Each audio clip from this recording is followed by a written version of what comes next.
So I'm pretty sure you guys are following ATP and WTA Tour, and recently you watched US Open followed by French Open, and maybe you wondered how easy it is to become a tennis pro player. And today I'm gonna tell you all about it.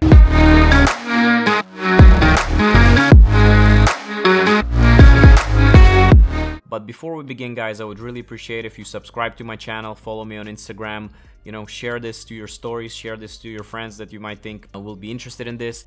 So obviously when we're talking about getting to the highest level possible of your profession, of any industry, whether it's tennis, basketball, engineering, or becoming an artist, we're talking about long-term commitment, obviously, and discipline. So I think it's important to say wherever you want to achieve mastery, it's gonna take a lot of time. So tennis is no difference, of course, and I think it's important that we start early, and it's very important that initiation into the sport starts at 4 to 7 years old, and not necessarily specialize in it, but just as a general initiation, just for a kid to have a little bit of experience, to see the ball, to learn how to track the ball, how to catch, how to throw, all these things, and how to deal with a foreign object in his hand. So it's important to start early, but not specialize early, and we'll get to that a little bit later in the video. So starting from 4 to 7 years old, I think, is key. And the next section of this video is quite heavy, and it's important to understand that obviously it's very individual, and it varies from person to person, but in general, this section alone can be pretty long. It can be like a 5-hour video, it can be a 10-minute video. It depends how much you want to put into it. I'm actually gonna develop later on, probably next year, a course solely dedicated to this section, and this section is proper development. And I think it goes without saying, it's so important to know what to do in every aspect of development of a tennis player, from 4 years old, when you pretty much should start the sport, and till about when you become a pro. Once you get a pro, there's also other set of obstacles that you might run into.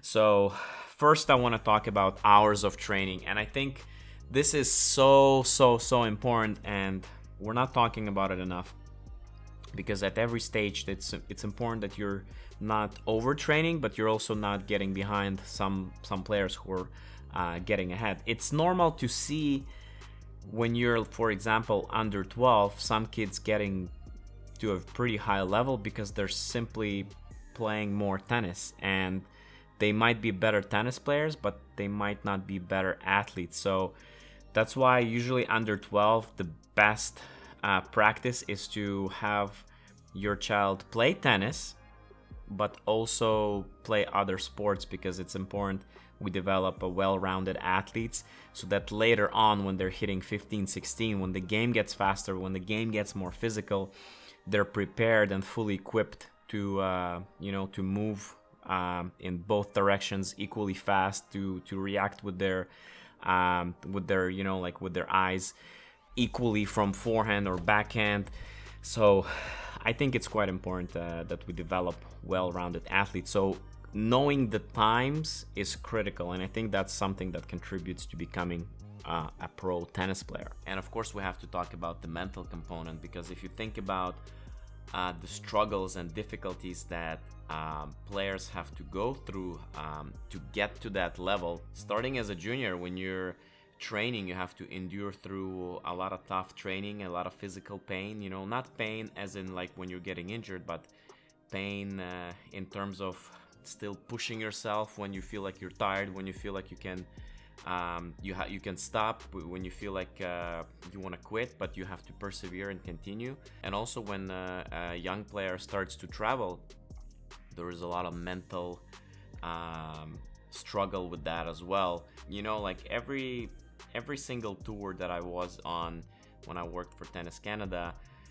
we had some sort of adversity that we had to overcome, like our car would not start, or we lost the luggage, or we were late for registration, having to deal with being absent from your parents. And so it's always something that we have to overcome.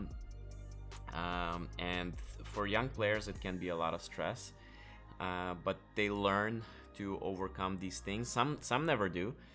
Some think it's too much for them, and that's why they don't get to that level. But obviously, playing in different climates, playing with different opponents, with players who cheat, with players who are in your face, who are like yelling "come on," who are yelling all kinds of things.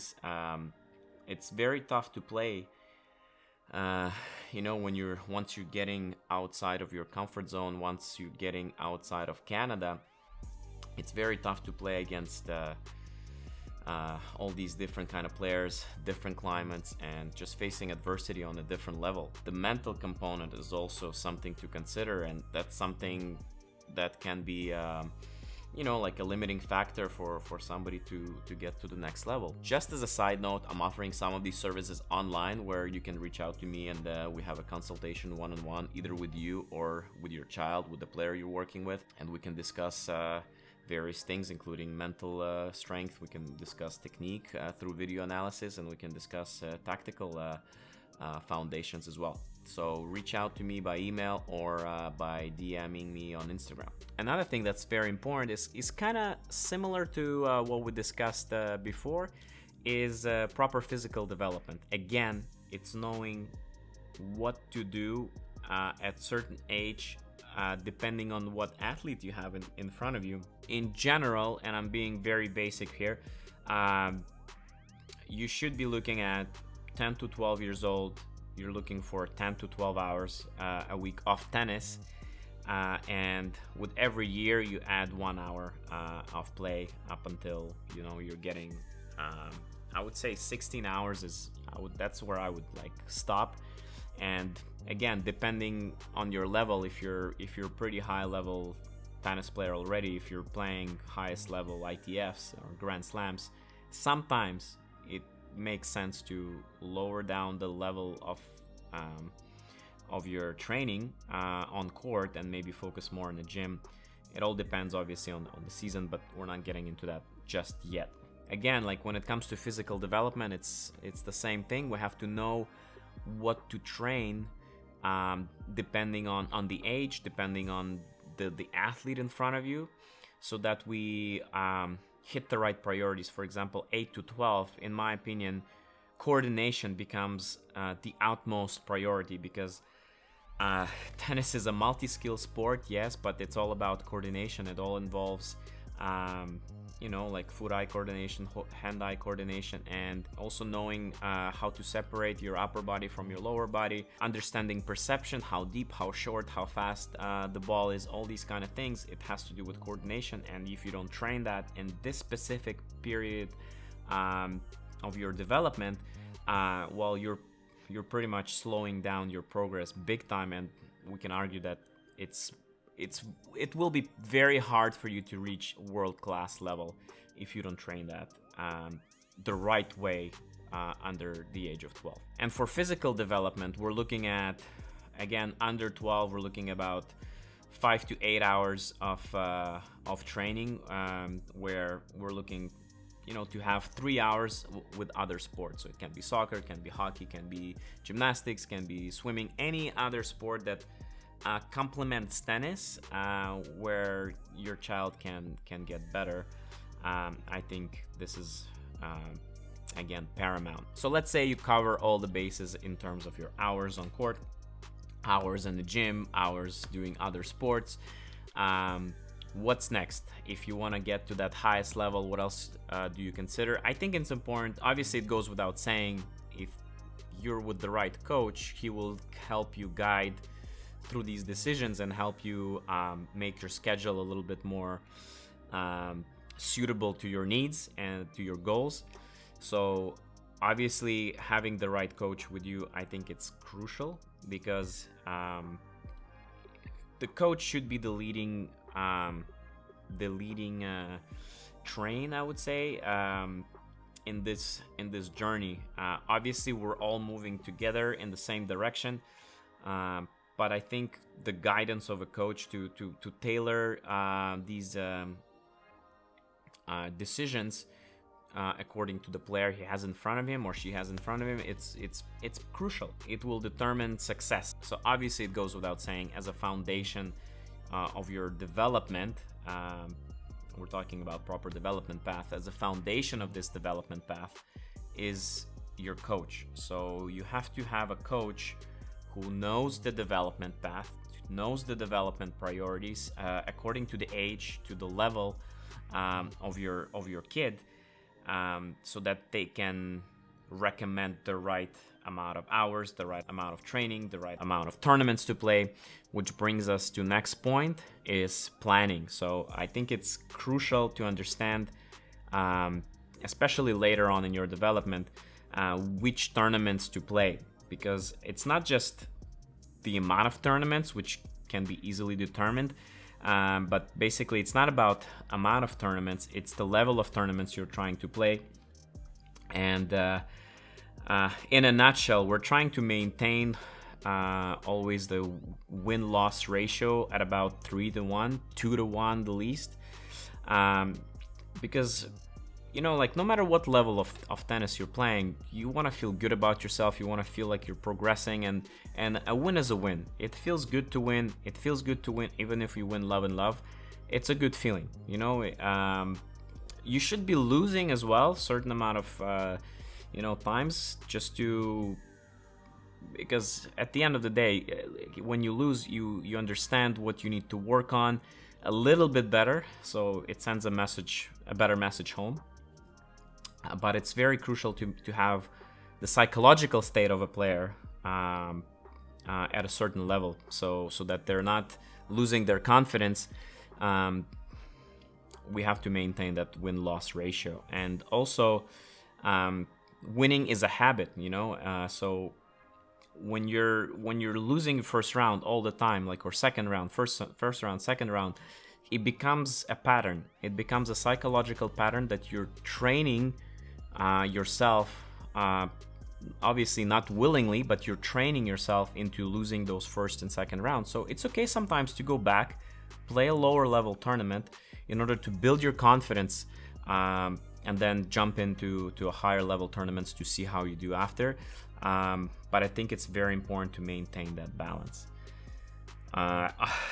Obviously, it shouldn't be neglected either, is education. I think some people go a little bit too far extreme, in my opinion, because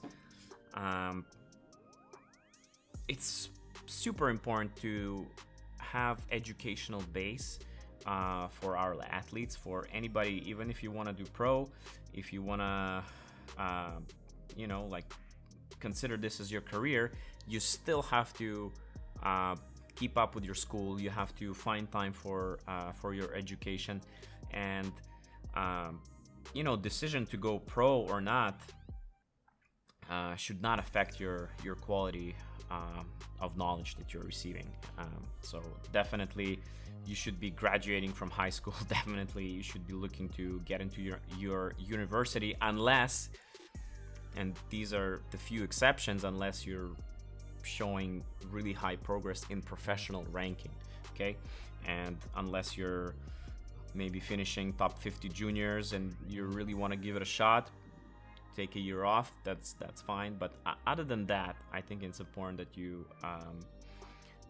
you're definitely paying attention to your grades and to your education, because it's also an option.